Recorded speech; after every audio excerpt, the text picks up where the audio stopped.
Welcome.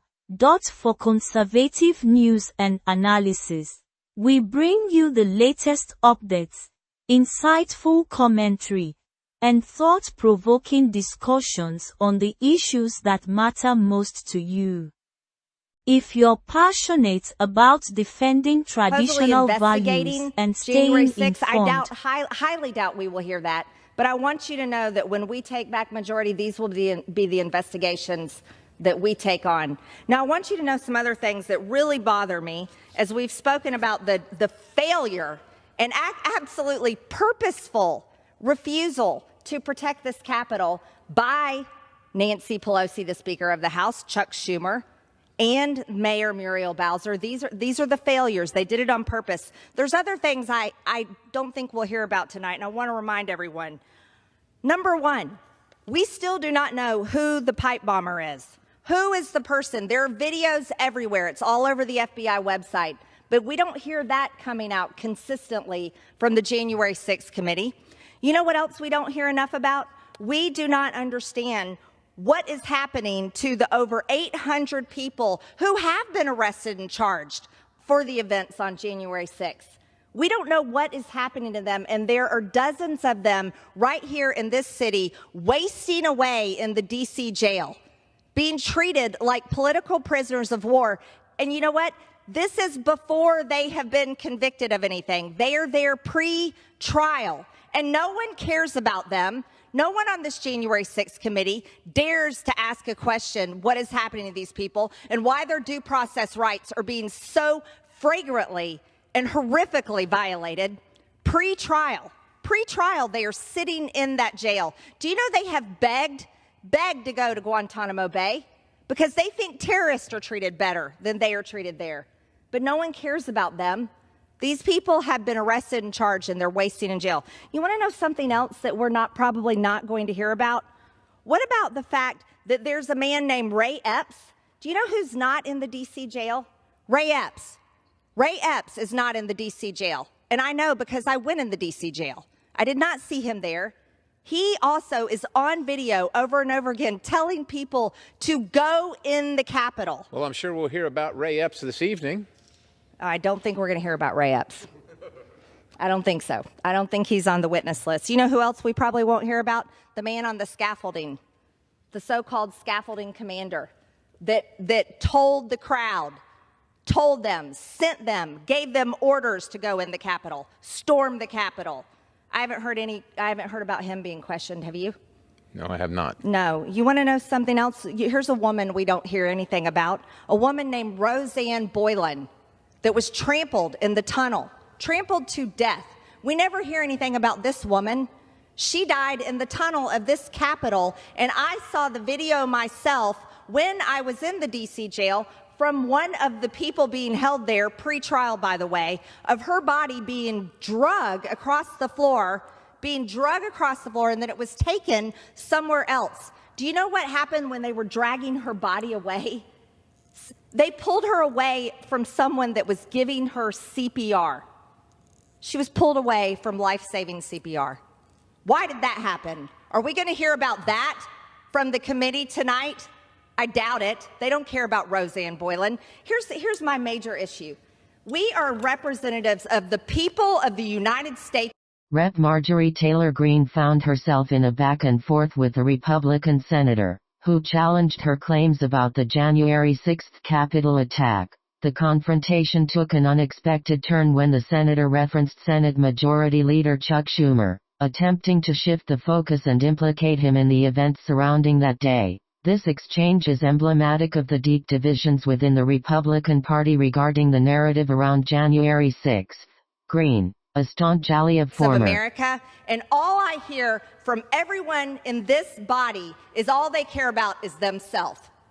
The American people are suffering from so many things happening from the decisions of this body. But the people in this body and the people in that committee don't care about Roseanne Boylan from Georgia, by the way. They don't care about her family. They don't care about justice for them. They don't care about anything else but, oh, what happened to us on January 6th? Well, what happened to the American cities in 2020 that were burned and looted and destroyed? because of BLM violence? Nothing. All that money raised on Act Blue for BLM, it went in their pockets. No one paid to rebuild those communities. Not at all.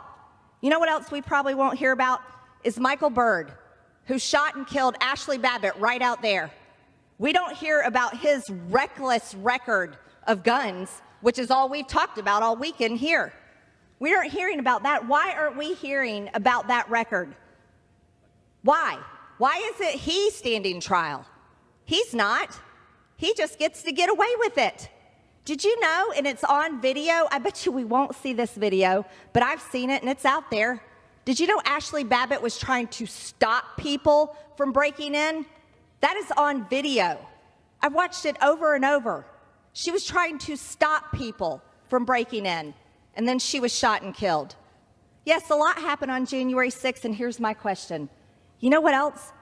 And the American taxpayers pay for this. There's surveillance cameras all over this building. If we really want to know the truth about January 6th, it's real easy.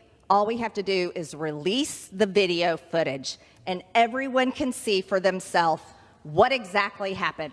And I think the American people deserve that, while they have to watch and go through this big cinematic production tonight and carrying on for weeks and weeks and weeks. And the American people pay for it, by the way. The American people deserve to see all the video surveillance, not just the little cut and pasted pieces that the January 6th committee is going to show tonight. And most of all, I want to finish with this. There is something terrible happening in this process, and it's called defamation of character.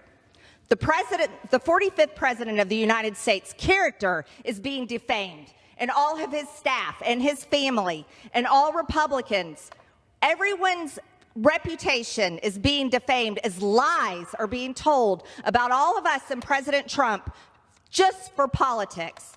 And it makes me sick. It absolutely disgusts me. If we're supposed to represent the American people and we're supposed to do a good job, and when the senator invoked Schumer's name, it was a strategic move, seeking to redirect the conversation toward a Democrat's potential involvement or perceived complicity. The goal is not necessarily to establish guilt but to muddy the waters and cast doubt on the motivations of opponents. In this case, by pointing a finger at Schumer, the senator likely hoped to deflect some of the scrutiny that has been rightfully placed on GOP figures who enabled or downplayed the events of January 6. And uphold this place with honor and keep its reputation good for the people we serve, then we should be truthful. But what's about to happen tonight is not going to be truthful. It's going to be a political narrative, and it's all for politics, and it is sickening. And with that, I'll yield back my time. Well, I thank the gentlelady, and like I said, if you've ever seen reality TV, you know, it's just a couple episodes, it's not really reality. Now, I don't know how many of these you're going to go through this evening. We just have a couple minutes remaining, but I would like to recognize my good friend, the gentleman from Arizona, for about another couple minutes to conclude with some of his thoughts before we wrap up here this afternoon. I thank the gentleman. And, Madam Speaker, I'll tell you something.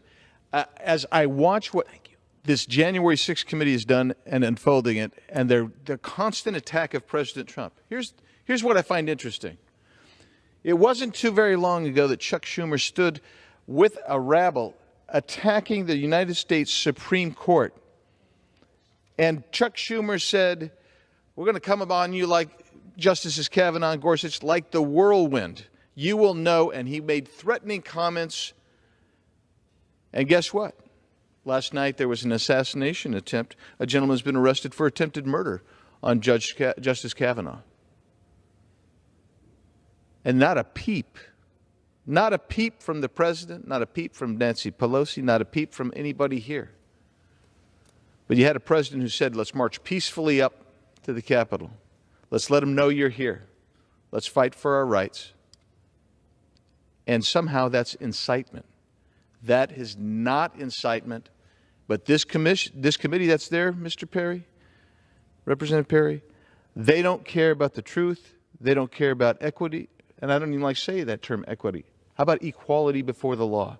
They never are concerned with due process or equality before the law. This is a political sham.